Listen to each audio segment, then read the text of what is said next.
Thank you, Mr. Speaker. Yesterday, this government shamefully shut down an emergency debate on the crisis state of our emergency rooms in Alberta. Albertans we have heard from are incensed that this government stonewalled this debate, given the litany of horror stories that they have heard. There are pregnant women in triage, and seniors with broken hips waiting hours and hours for care. Yes. To the Premier, will he explain why he directed his MLAs and his Minister of Health to deny Albertans this critical debate? The Honourable the Premier. Mr. Speaker, as I said yesterday in the House during question period, plans are in place to take away a lot of the pressure in the emergency room service, adding additional long-term care beds, adding additional continuing care beds, and increasing the number of staff. We have, at this particular time, good cooperation with physicians and nurses. The nurses have come to the table earlier this year with a contract that's going to help us meet the challenges. I do commend the Nurses Union for that.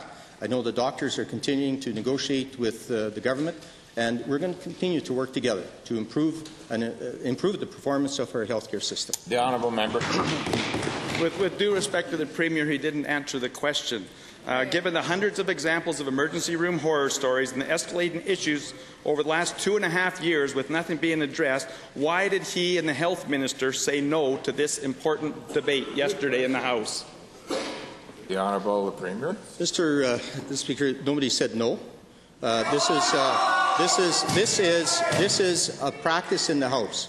They made a motion that it's an emergency. We said it's not an emergency. And we're continuing to work with the healthcare professionals to make sure that we're constantly improving the system.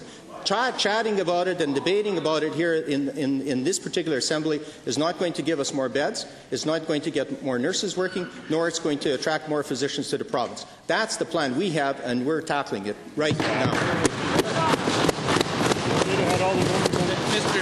Mr. Speaker, they've had 2.5 years to address it. They didn't. It's in an emergency state now. But I see they have no good answers, so let's try something else.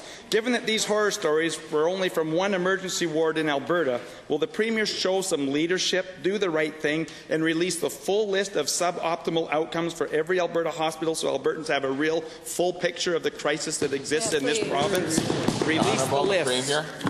Mr. Speaker, I know that yesterday there was a debate and the decision has been made, and there is a provision in the standing orders that if there are sufficient members to rise in the House, then that they could call a vote. And guess what? There weren't a sufficient prerequisite numbers of members in the House to do the vote.